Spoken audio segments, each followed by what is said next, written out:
The new Magic Keyboard for the iPad Pro is a very well made, very expensive add-on for this tablet. It has this backlit keyboard here and a trackpad, finally. And when you open it up, it sort of floats the iPad just so it ends up being a little bit closer to your eye holes.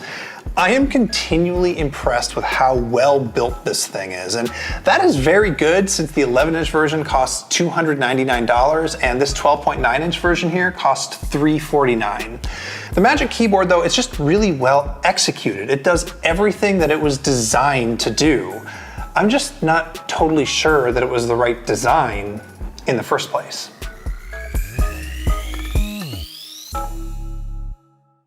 But I want to start out with what's great about this keyboard. It's the keyboard. The keys are scissor switches with a really solid feel, good travel, and a pretty decent thunk. I mean, give it a listen compared to the old smart keyboard for the iPad Pro.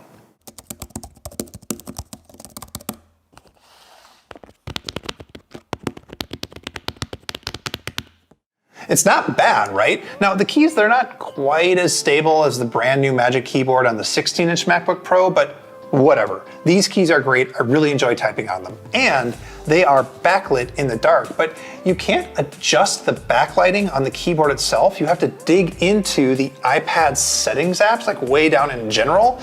Now, usually the keyboard lights are at the right brightness, so it's not too big of a problem, but if you want to watch a movie or something, it's a real hassle to dig in there. And that hassle would have been solved if Apple had just included a function row of keys above the number row of keys, but it didn't, which is kind of annoying. But look, this keyboard is solid. There is no flex to it. It is incredibly stable when you open it up, and it also holds the iPad pretty securely too. It's hard to get it out of there. And I really like how it does lift the screen up and bring it a little bit closer to your face than other laptops do. That's not something that I realized that I wanted, but turns out I totally did. Plus, honestly, it does just kind of look cool floating there. It does pass through charging through this USB-C port on the side here, but you can't connect like data accessories to it. But that's nice. It still means that you don't have dopey, charging cables hanging off the side in the middle here. The trackpad is also really good. It's small by MacBook standards, but I had no problem getting used to it because I've used Surface laptops for a really long time. But this one is actually better than the trackpad on Surface laptops because you can click anywhere on the trackpad and it'll still click. It's also really smooth. It feels really nice. Now, as far as trackpad support on iPad OS goes, I've said before that I think Apple basically nailed it. And it's better to have a trackpad on a keyboard case now, so it's like much more convenient.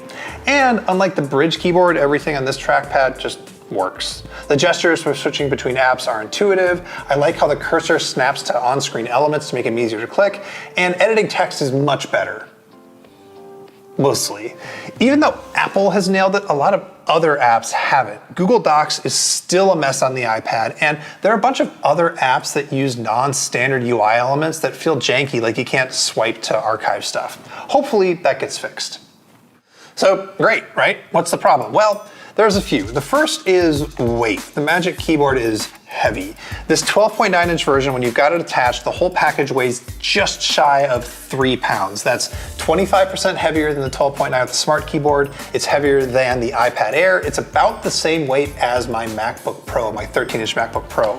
But it's actually thicker than my 13-inch MacBook Pro, which Now, I don't have the 11-inch version to test, but I think 25% heavier than the Smart Keyboard is like a safe bet.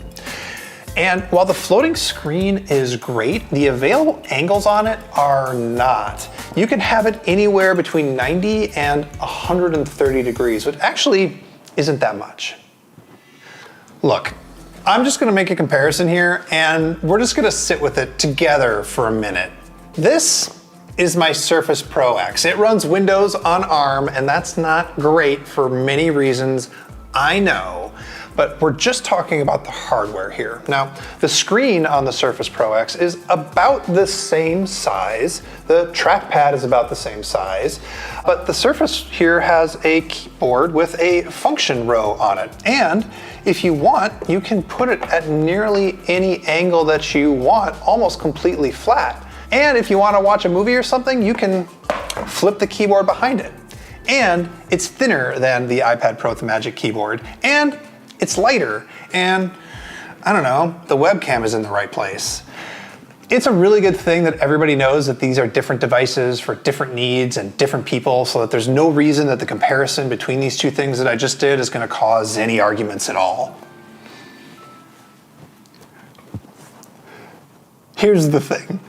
This is a very well-made keyboard, and Apple made choices when they made it. They made a choice not to put a kickstand on the iPad itself. Fine, they made a choice about how this whole hinge thing would work. And if you agree with those choices, this thing is amazing. I'm just not sure that I do. I think that it's just a little bit limiting. The big story with the iPad over the past few years is whether it's a computer or what kind of computer or whatever. So look, I'm tired of that argument, but a lot of people are going to ask whether this Magic Keyboard makes the iPad a better computer. And I think that's the wrong question. The right question is whether this keyboard makes the iPad a better iPad. And, well, my iPad Pro is by far the most versatile do-anything screen that I own. I use it at my desk like a laptop, sitting in a chair, just browsing around, doing some light work, watching movies or reading in bed, as a second screen for my Mac using Sidecar, as a second computer next to my Mac when my Mac is chugging and I just need to listen to some Spotify or whatever. You can even now, with the trackpad support, use the iPad as like a desktop computer with an external monitor with your trackpad and your keyboard sitting in front of it. It can do a lot. Does the Magic Keyboard improve all those situations, or does it add more situations to that stack? It works really well when you're at a desk or you're working in a chair because it feels like a laptop. And honestly, my favorite feature of this keyboard case is that it makes it easier to just grab the iPad and walk away with it. So I love this keyboard case because it helps me not use a keyboard case, but it's nice to use the iPad by itself. So honestly, since I've had this thing, this keyboard has sat on my desk most of the time. If you want to turn your iPad into a laptop, there is nothing better for that than the Magic Keyboard. It is very well made and expensive, but maybe worth it for you. But to me, the iPad is great precisely because it does more than a laptop. It can do all of those other things. And the Magic Keyboard doesn't really help with most of those. It's kind of a one-trick pony, but I have to admit, it's a pretty good trick. Let's just see. This is bad. Hey everybody, thank you so much for watching. One of the things that happens when you record by yourself at home is you forget to record the end card and your director Viren yells at you. So thanks for the reminder, buddy. Let me know what you think of the Magic Keyboard down in the comments below, and stay safe out there.